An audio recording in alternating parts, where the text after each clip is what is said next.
You're getting me on a good day. I'm not crying at all. It's good. Sometimes I get teary. My name is Jody Hammond. I'm a mother of 5 children. My son Dan was diagnosed at 9 with an astrocytoma spinal cord tumor. He came home one day from a game and he just couldn't get up from watching TV, and we really didn't know what was wrong. So we took him to his pediatrician and they sent us for evaluation, and we found that he actually had a very large cancerous tumor that actually went from T4 to T10 in his spine. He lost his battle after 13 years and died in 2014. So they would scan him every 3 months, and we just made sure that when they told us we were going to have a break and we were going to have the 3 months, that we lived every day to the fullest. And that just meant spending more time together as a family, laughing or doing good things and just being positive just became so much of the forefront of what we were about.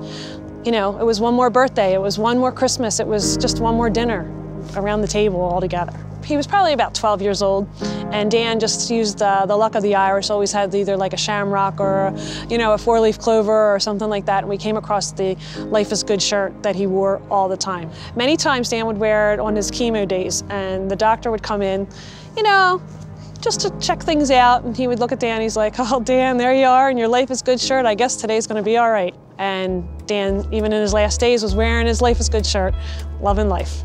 Jody, your story, like a big part of this tour that we're on right now is visiting people that have inspired us over the years. And a lot of them have written letters or emails or called us on the phone. And it seems like every time someone shares one, it leads to other people.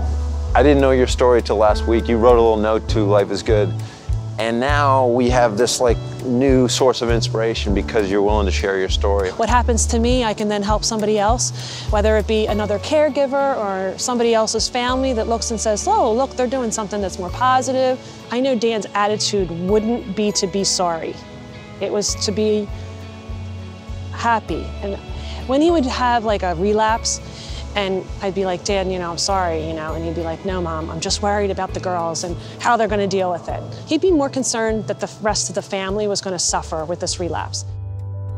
I'm inspired by the way your families handle a really difficult stretch of time and how you've chosen to, take it on. What's enabled you guys to stay so close and to get through a hard loss and a difficult time leading up to that loss? I'd say a strong family bond, and that comes from these guys. Anyone who meets us goes, "Wow, your family is amazing," and it's these guys that taught us that.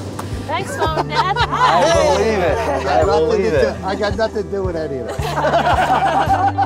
I don't think we would have as much of a positive attitude if these guys didn't do it for us, and including Dan too.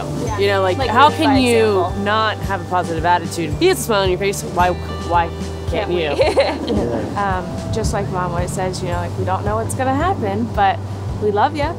Danny was always a jokester, so he was really quick-witted. We would be talking about something, and he always had a pun that would just come out of nowhere, and he'd be like, "What?" But just an experience I had with him where he was on his first date, so with him being blind, I had to drive.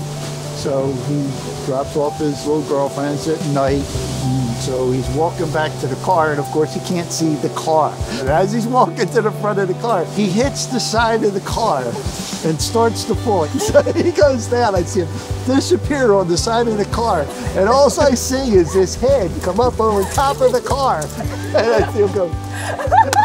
All I see is his thumb go up. So, that's the way he did everything. Thumbs up, we got it. He just kind of rolled through life, just, trying to find a way to laugh, a way to help somebody else.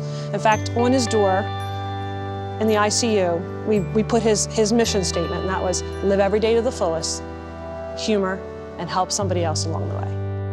Thank you so much for watching that video. Your stories are our stories, so keep them coming. Your stories are fuel to us. Share with us on social. Email us at fuel@lifeisgood.com.